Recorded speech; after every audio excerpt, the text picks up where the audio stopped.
Hello, everybody.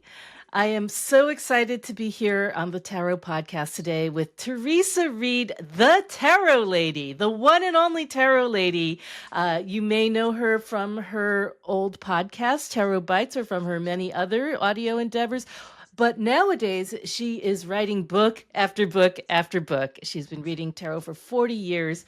And her most recent book is The Cards You're Dealt, which was a big award winner in our community, and we're very proud and happy to see you today.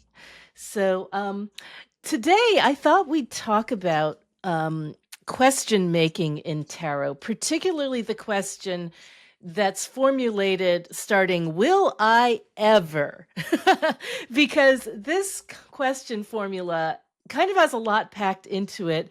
It can be problematic. And I thought you would be kind of the right person to ask because you have this catchphrase, which is the cards tell a story, but you write the answer, which to me seems to kind of encapsulate the message of empowerment that we're trying to get Mhm. to with a tarot reading. So maybe we can start by asking why people come to tarot and start by asking, will I ever? What's going on in their minds? Why do they do this?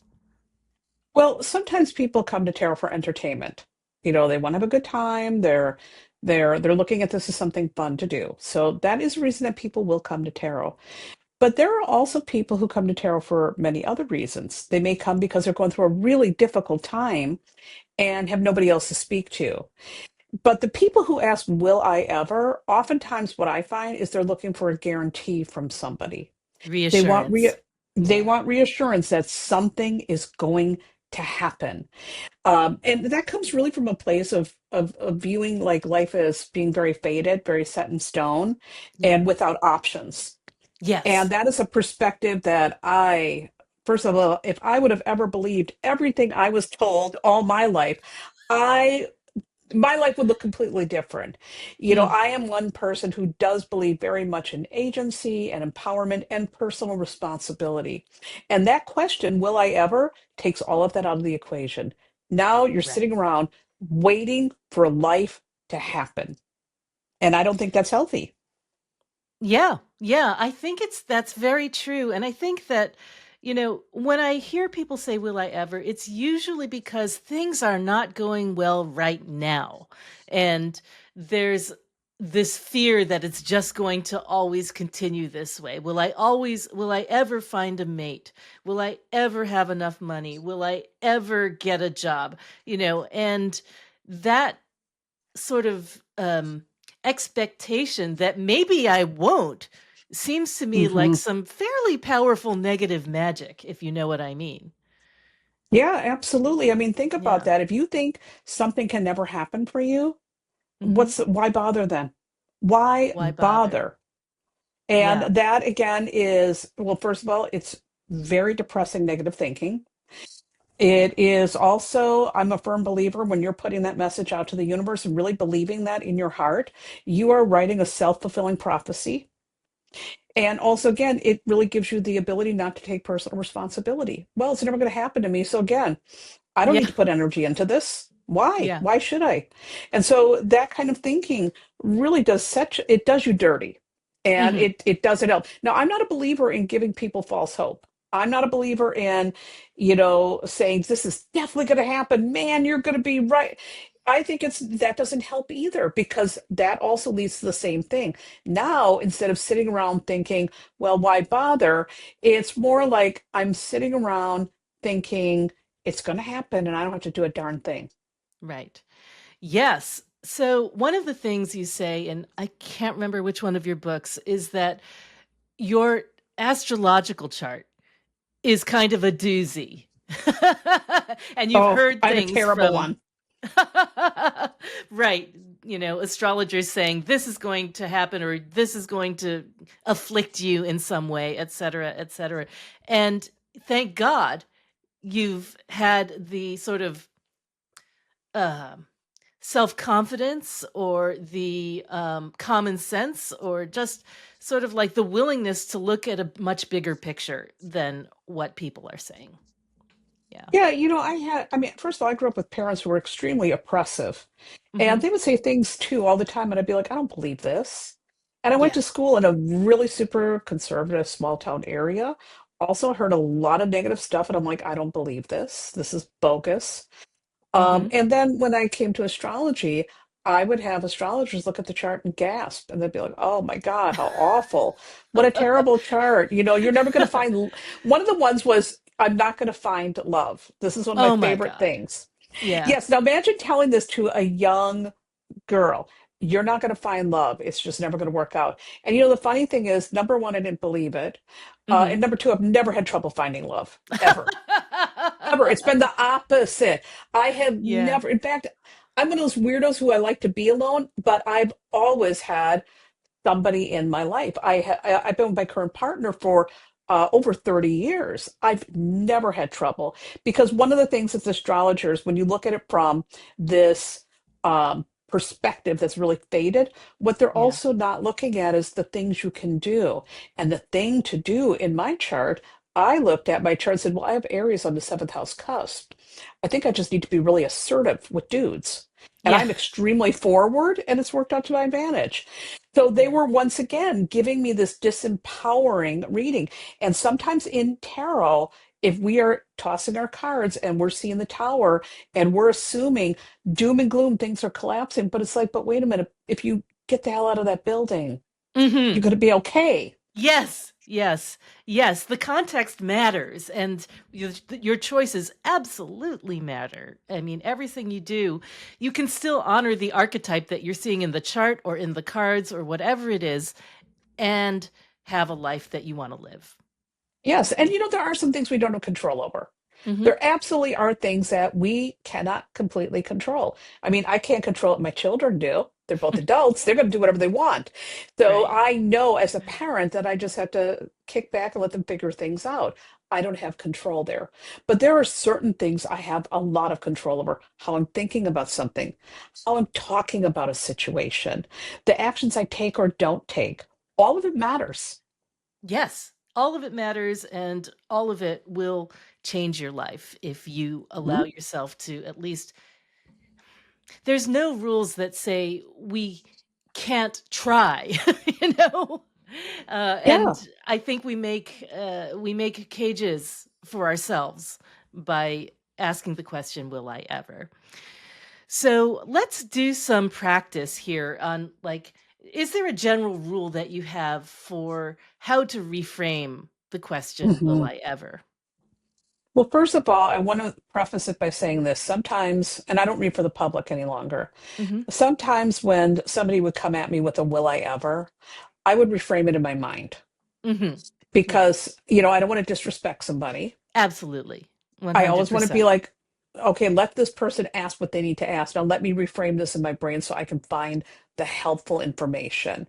Hmm. But a better way, instead of saying, will I ever, is how can I, like, let's use the married thing. Will I ever Yeah, get married? yeah, How can I find a great partner? exactly. What do I, or if let's say you're dating and you want to ask, will I marry Jacob? Well, instead, what do I need to know about my relationship with Jacob? What do I need to know about making a commitment with Jacob? These are Mhm. much better questions because they may still show you heading to the altar, but they're also going to give you a lot more information about ways to do it in a way that's healthy and holistic and happy.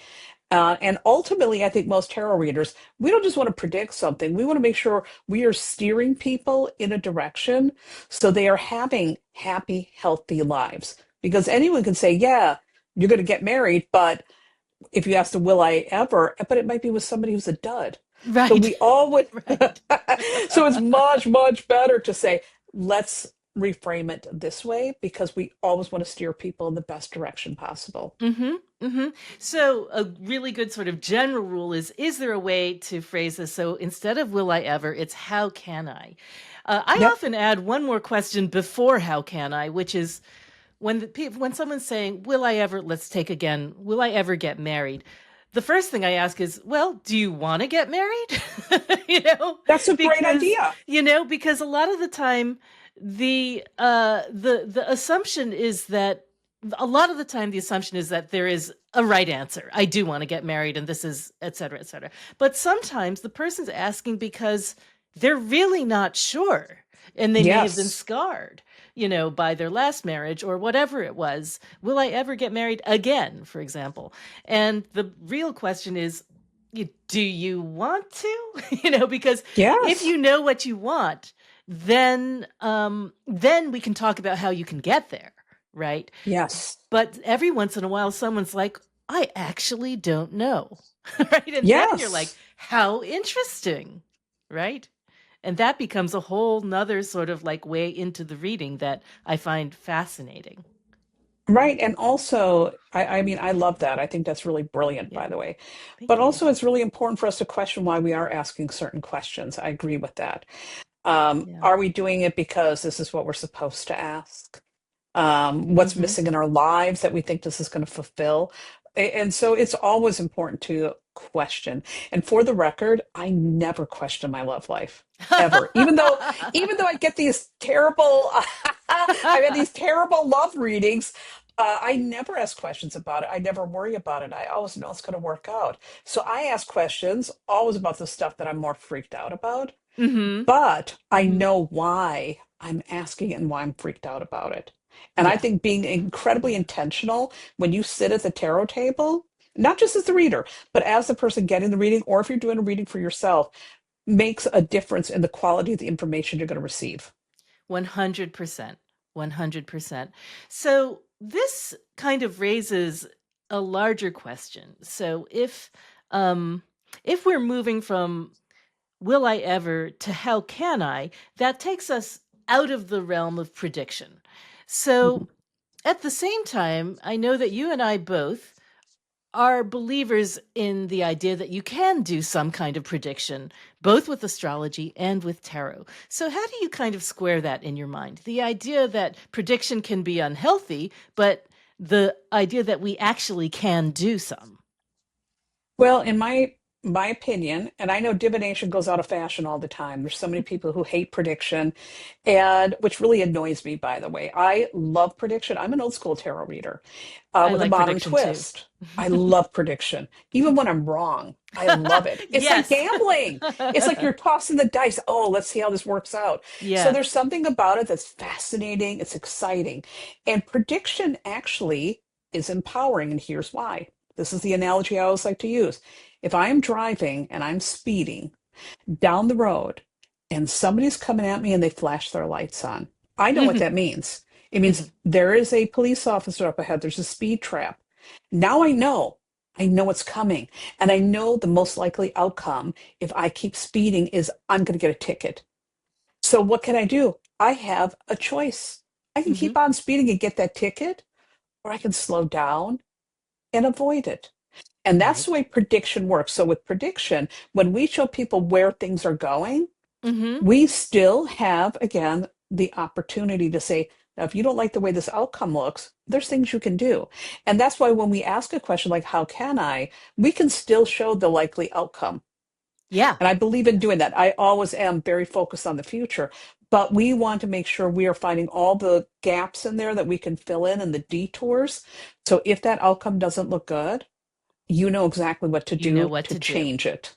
Exactly. That is so beautifully put. I think it's like mm, the question of prediction isn't is this thing going to happen, but more like is this thing what is likely to happen if nothing changes, if we do exactly what we were going to do anyway. And sometimes after the reading, that's what happens. The person still does what they were going to do. I've done that, and I, what do they say? Futz around and find out. Yes. I have And done I've that done that many too. times. Yes. But when Yeah. you know a likely outcome, it's same like the one thing I know. If I smoke a pack of cigarettes every day, I am probably going to end up, number one, looking like crap. And Hmm. number two, I'm probably going to end up with lung cancer or some other horrible disease.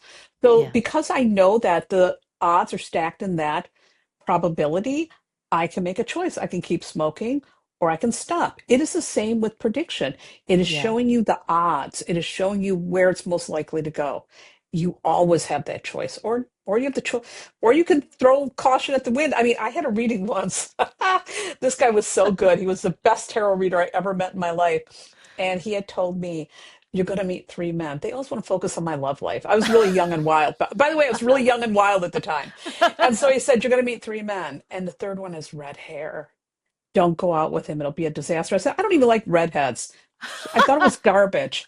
Well, lo and behold, the third dude I meet has long red hair and he was wearing leather pants. So, of course, my Aries seventh house Right. descendant is like, of course I'm going for, I don't care if he's got red hair, leather pants. Yeah. And it did turn into a huge disaster. So I had the warning, and my dirty mind had a completely different idea. And here, that's how it ended up. So again, that was a wonderful reading because it Yeah. was so dead on accurate. And I think about, wow, I could have changed things dramatically. And the other story that I love using, as always, again about dudes. Many, many years ago, I was dating someone I was actually really crazy about, but he wasn't being honest. There was someone else in the picture and he was being shady. I don't like that. I'm straightforward. Yeah. So, of course, what did I do? I got a tarot reading. That's what we all do when there's something stupid going on.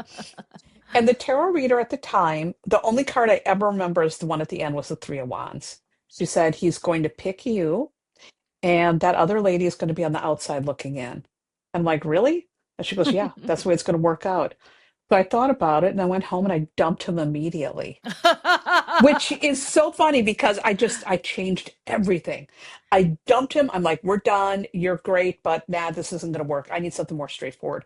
So Yeah. what's really interesting though is he ended up having children with her and marrying her. And then they broke up and he and I became friends. We're very good friends to this day.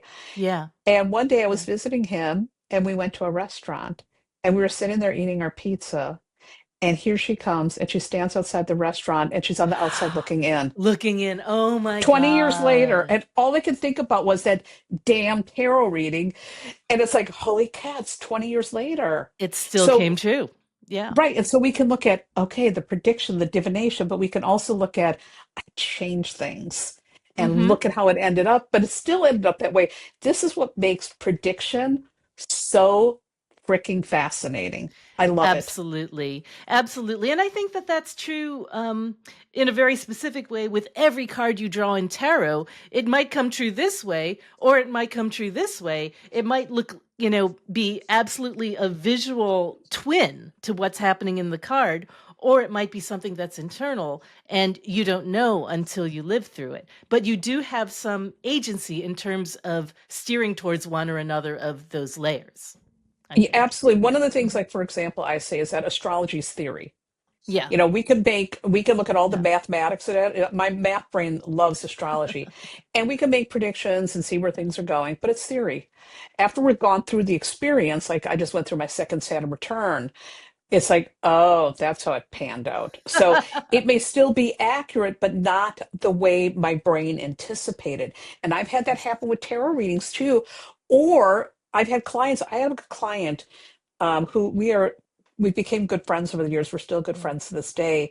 And she said, when I would get readings, something would happen. I think that's what the tarot reading meant. And then all of a sudden something happens. I'm like, oh, that's what it meant. Oh.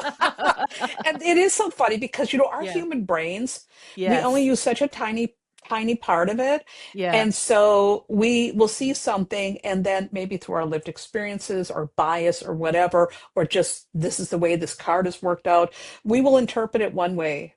And then later on, it's like, holy cats, it did work out like the reading talked about, just Mhm. not the way I interpreted in Exactly. my brain. So I just Exactly. find it fascinating. And that's also why I think some people are afraid to do prediction. They are. Yeah. Yeah, yeah, yeah. But the thing is that, like, I can't tell you how many times I have said to people, tell me what happens. It's like every reading is like a book you're reading, and it's like you don't get to Yes. find out. And I want to know, not only because I'm interested in the person, but because I want my readings to be more informed. I want to know if I got it wrong. I want to know if that's like the possibility I didn't see if I'm told what it is, then it becomes part of my vocabulary. And that's really valuable to me. So, guys, if you have a reading with me, tell me what happened. It does help that feedback. Sometimes though, that Yeah. feedback can be harmful though, Mm. because Mm. sometimes if something quote unquote doesn't work out, Hmm. it can be because the person who got the reading made different choices. And True. then they could blame Yeah. the reader that something didn't work out. It was a terrible reading. And when you look Yeah. back on it, it's like, well, wait a minute. I had a lady one time many years ago, and this was in real time. I'm doing a reading, Hmm. and I don't remember much about it. And I'm like, oh, it looks like you're out of work right now. Hmm. And I think it might have been the Five of Pentacles. She got really mad at me. She goes, I'm not out of work. I got a job, blah, blah. She started like yelling at me. And I'm Yeah. like, oh, okay, well, maybe I misinterpreted. And her friend is sitting there. And then I was going on. She goes, this is what she says. And I'm going on and talking about other things. She goes, yeah, so I was laid off a couple weeks ago. And I'm like, I thought you said, I just told you weren't working. She goes, well, I don't consider that the same thing, being laid off as not being out of work. Wow.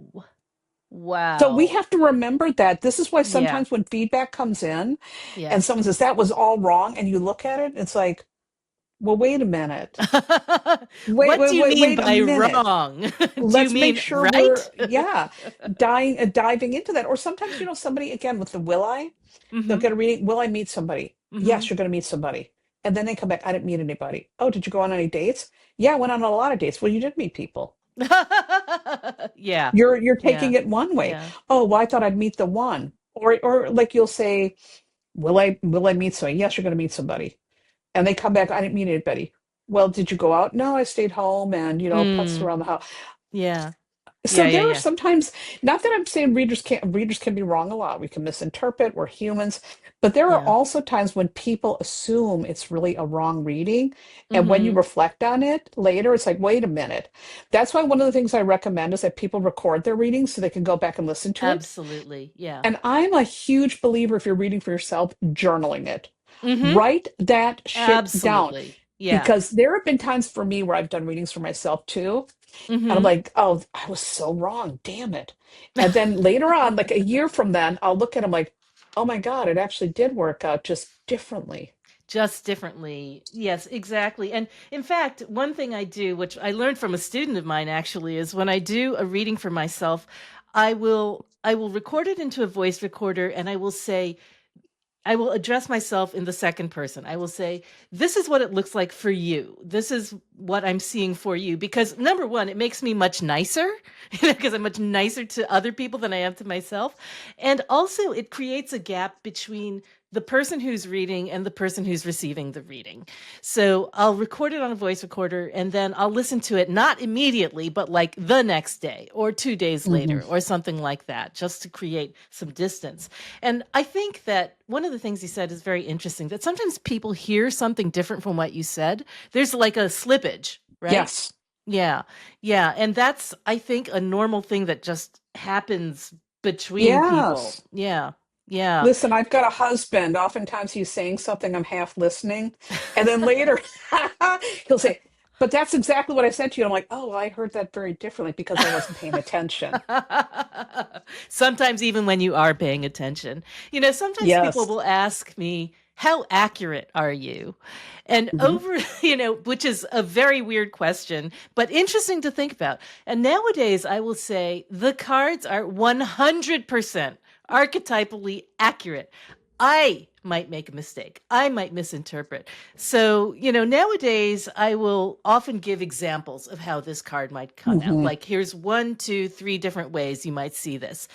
So just keep an eye out for something like that. And more often than not, they do see something that fits that general shape.